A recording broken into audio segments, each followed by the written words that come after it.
నక్సలెట్లు Raghunandan Rao phone చేస్తారా? ఆ joke కాకపోతే ఆయన కాట ఇంటర్నేషనల్ ఏంటది ఉగ్రవాదులు ఫోన్ చేస్తారట. నా ఊరోనికే సక్కగా తెలియదు ఆ బాబును.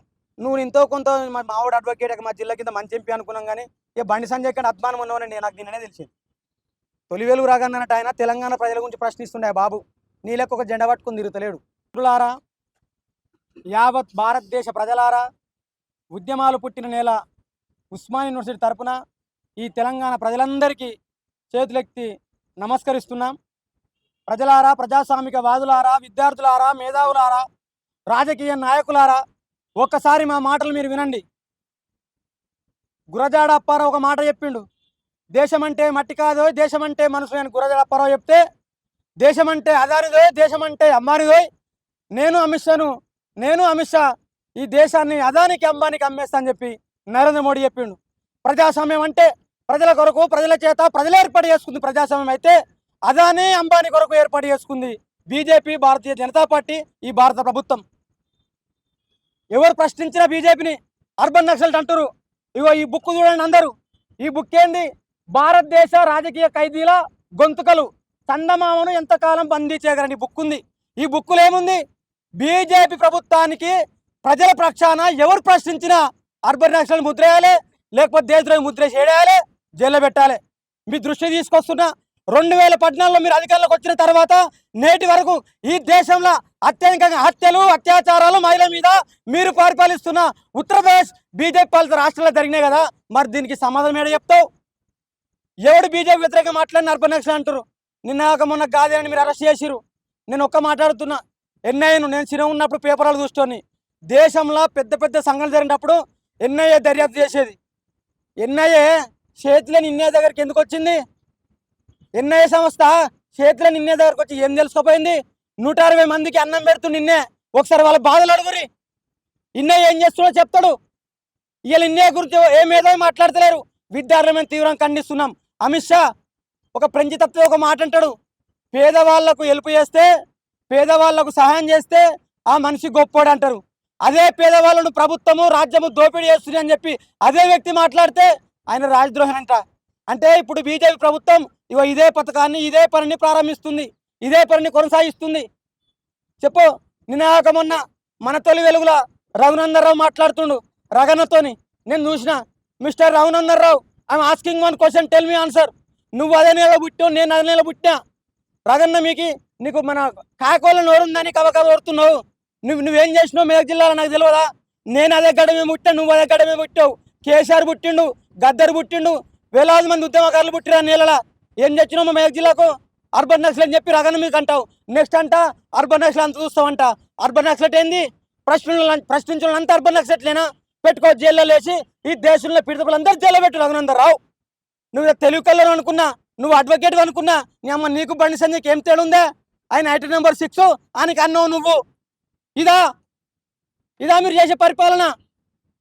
మీరంత అర్బన్ నక్సలెట్లే అంటే ఇగో కేసీఆర్ మోస్ట్ పార్ట్ మీద ఏమన్నాడు మీకు వినిపిస్తా. ఆయన కూడా జైలేరి. వినాలి మీడియా ద్వారా, తెలంగాణ సమాజం అందరూ చూడాలి. ఎవరు మాట్లాడిన నక్సలెట్లు అంటే ఈ దేశంలో. సీఎం రేవంత్ రెడ్డి ఏమన్నాడు వినండి. నక్సలెట్లు అంతరించిపోతే రాజకీయ అరాచకం, దోపిడీ తీవ్రంగా పెరుగుతుంది. సీఎం రేవంత్ రెడ్డి. ఈయన సీఎం కాదు, ఈయన కూడా అర్బన్ నక్సలెట్లు. వినండి అమిత్ షా.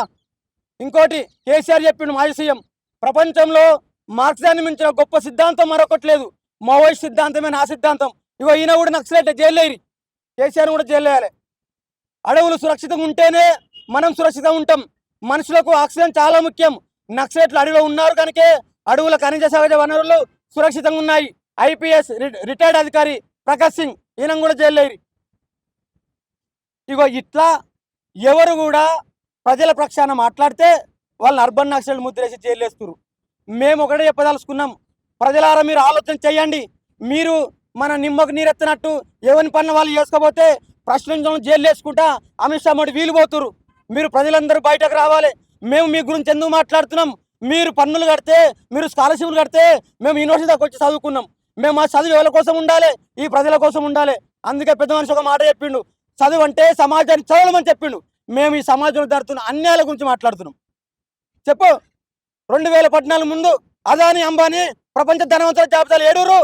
నీ దోస్తులు ఏడురు? చెప్పు. ఎక్కడో వెనకాల ఉన్నోళ్ళు ఇలా ప్రపంచంలో ఉన్న ధనవంతుల మొదటి స్థానానికి వచ్చిర్రు. చెప్పండి, ఇద్దరు గుజరాత్ వాళ్ళు అమ్ముతారు, ఇద్దరు గుజరాత్ వాళ్ళు ఉంటాడు దేశాన్ని. మాకేమిచ్చిర్రా బాయ్ మీరంతా? చెప్పండి. మీ పరిపాలనలో 89,000 ప్రభుత్వ స్కూళ్ళు మూతపడ్డాయి. దాని లెక్కుందా? చెప్పు. నిన్న మొన్న ఏబీవీపీ అఖిల భారతీయ విద్యార్థి పరిషత్ వాళ్ళు 44వ రాష్ట్ర మహాసభలు పెట్టిరు. ఆడికి మన ఐటెం నెంబర్ 6 ఏమని చెప్పాలి విద్యార్థులకు? అరే గొప్ప చదువుకోండి, ప్రపంచంలో భారతదేశం వెలగాలని చెప్పాలి. ఏమని చెప్తున్నా ఆయన? ఇగో మన ఆయన చంపిడు కదా, ఇగో వాడిని మనం చంపినాం అంటే నీ సిద్ధాంతం మనిషిని చంపాలని చెప్తుందా? అదే నక్సలైట్లు బండి సంజయ్ మీద దాడి చేస్తే కూడా నక్సల్ పడి తప్ప అంటాం. మనిషి బతకాలి, మనిషి ప్రేమించుకోవాలి, శాంతి ఉండాలి ఈ దేశం. శాంతికి మేము ముందు ఉంటే అశాంతి నెలకొల్పుతారు ఉన్మాదులు. ప్రజలందరూ గమనించాలి. ఇవాళ ఇన్నేరు అరెస్ట్ చేస్తారు, రేపు నన్ను చేస్తారు, రేపు అందరినీ చేస్తారు. ప్రశ్నించొద్దా?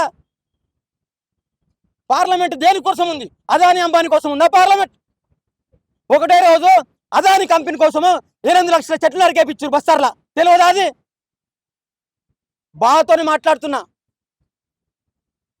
చెప్పండి. ప్రియమైన మిత్రులారా, ప్రజలారా, దేశం క్లిష్ట పరిస్థితిలోకి వెళ్ళిపోతుంది, అంధకారం లేకపోతుంది. మనిషిని ప్రేమించాలని చెప్పవలసిన వాళ్ళు మనుషులను చంపండి అని చెప్తున్నారు. ఇవన్నీ విషయాలు ప్రజలు దృష్టిలో పెట్టుకొని ఈ దేశాన్ని, ఈ నేలను, ఈ తెలంగాణ ప్రాంతాన్ని కాపాడుకోవాల్సిన బాధ్యత మనందరి మీద ఉంది, మా మీద ఉందని తెలియజేసుకుంటూ ఈ కార్యక్రమానికి వచ్చిన మీ అందరికీ పేరు పేరున ప్రత్యేకమైన ధన్యవాదాలు, జై భీములు. చివరిగా ఒక మాట చెప్పి ముగిస్తా. భారత రాజ్యాంగం, ఈ రాజ్యాంగం ప్రకారం ఈ దేశ పాలన వ్యవస్థ నడుస్తుంది. దీని మీద మీరు ప్రమాణం చేసి అందరిని చంపేస్తున్నారు. భారత రాజ్యాంగం ఉన్న 21 ఆర్టికల్ మనిషిని జీవించే హక్కు గురించి చెప్తుంది. ఆ జీవించే హక్కు గురించే నేను మాట్లాడుతున్నా. మీ ద్వారా మళ్ళీ ఒక రిక్వెస్ట్ చేస్తున్నా, సాయుధపడడం చేస్తున్న మోస్ట్ అందరూ కూడా లొంగిపోండి. ఇప్పుడున్న పరిస్థితుల్లో సాయుధపడడం కరెక్ట్ కాదు. మీరు రండి, ప్రజాస్వామ్యబద్ధంగా భారత రాజ్యాంగం పట్టుకుని మనం అందరం పోరాటం చేద్దాం అని తెలియజేసుకుంటూ ఈ యొక్క కార్యక్రమానికి వచ్చిన మీ అందరికీ ప్రత్యేకమైన ధన్యవాదాలు, జైబీలు తెలియజేసుకుంటూ సెలవు తీసుకుంటున్నా. Thank you so much. ప్రశ్నించే ప్రతి వాడు అర్బన్ నక్సలైట్ అని చెప్పి రఘునందరావు మాట్లాడుతూ భావజాలాన్ని ప్రేరేపించే విధంగా వ్యాఖ్యలు ఉన్నాయి కాబట్టి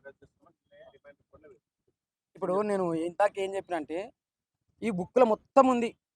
బీజేపీ ప్రభుత్వం చేస్తున్న అన్యాయాలపైన చిన్న కరపత్రం రాసుకుంటే జైలు వేసారు. జైలు వేసిన లెవెల్ బయటకు వస్తలేరు.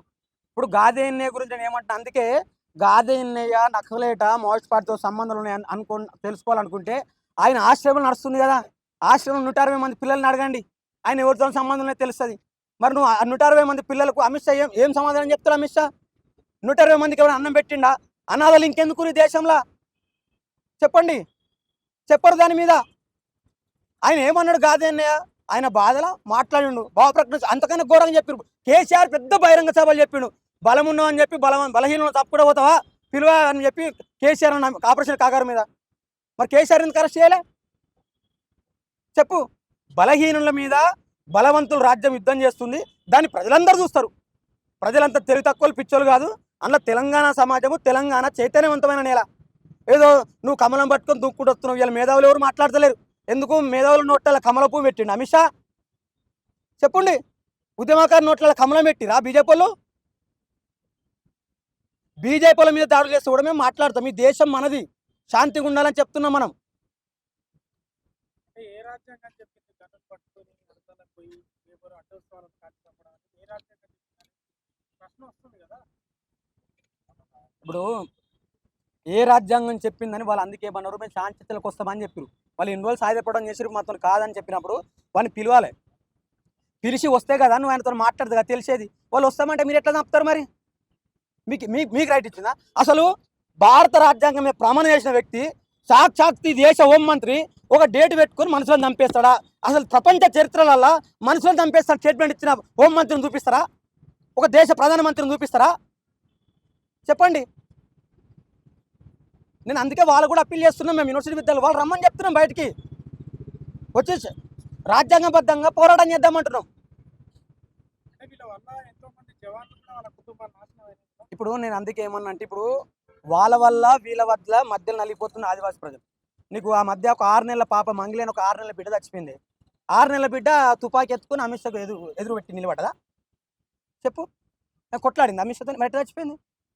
వాళ్ళ వల్ల కూడా జవాన్లే చచ్చారు. జవాన్లు ఎవరు? అమిత్ షా కొడుకుండా జవాన్లా? చెప్పు. రాజ్నాథ్ సింగ్ కొడుకుండా?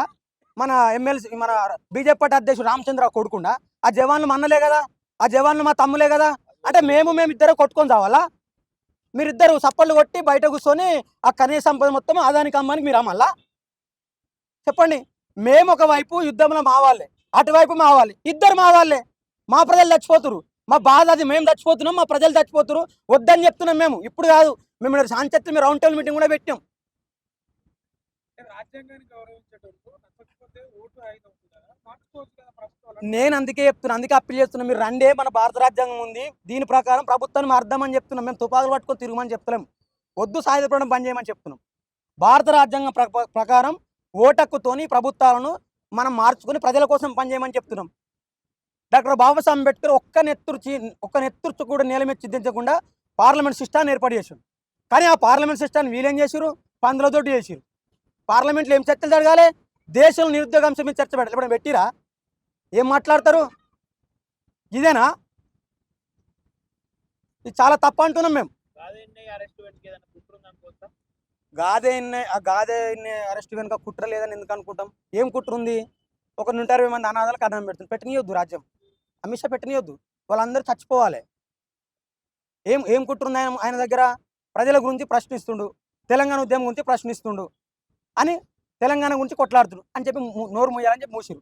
నేను మీ ఛానల్ తరపు తెలియజేస్తున్నా, పత్రికలు ఉన్నాయా? ఆంధ్రజ్యోతి, ఈనాడు, నమస్తే తెలంగాణ, అన్ని పత్రికలు. వాళ్ళకి ఏమైనా సిగ్గుందా? మాజీ పీపుల్స్ ఆర్ పార్టీ నేత అని రాస్తారు. మరి సీతక్కేవాళ్ళు మన మినిస్టరు నక్సలైట్ మినిస్టర్ అంటారా? ఒక సిద్ధాంతంలో వాళ్ళ వయసులో ఉన్నప్పుడు పనిచేసిర్రు. మరి గాదే తెలంగాణ ఉద్యమకాడు ఎందుకు రాయాలి? చెప్పు. చాలా మంది కదా విప్లవోద్యమంలో పనిచేసిన వాళ్ళు ఇక్కడ ఉన్నోళ్ళు. సీతక్క అయితే ఎవరు, విప్రకాష్ అయితే ఎవరు, వినోద్ కుమార్ ఎవరైతే, నగరికల్ ఎమ్మెల్యే వీరేశం అయితే ఎవరు, మన నక్సలైట్ ఎమ్మెల్యే అంటారా? ఎట్లా రాస్తారు ఇవన్నీ? అంటే మీ ఇష్టమా? అది తప్పది. ఆదివాసులకు అభివృద్ధి చేసే ప్రయత్నం చేస్తున్నాం. వాళ్ళకి స్కూల్ కడితే స్కూల్ బిల్డ్ చేస్తారంటే వాళ్ళు చదువుకోవద్దా? ఈ నక్సలైట్ చదవనియర్ వాళ్ళకి మేమే ఉండాలా అని చెప్పి నక్సలైట్ అంటారు. ఆదివాసుల అభివృద్ధి రఘునందరావు చెప్తున్నాం. తొలివేలు రాగన్న మీకు ఎగిరినట్టు కాదా? మాతో మాట్లాడు, నీకు ఆన్సర్ చెప్తాం. ఆదివాసుల అభివృద్ధి అంటే ఏంది? ఒకటే రోజు 8 లక్షల చెట్లు నరికేయడం ఆదివాసుల అభివృద్ధి? నీకేం బాయ్, నువ్వు దేశాన్ని ధ్వంసం చేస్తావు. ఫ్లైట్ ఎక్కి చక్కగా సింగపూర్ లండన్ పోయి బతావు. మేమేం పిలుచుకోవాలి? దుమ్ము పిలుచుకోవాలా మా ముక్కలకు?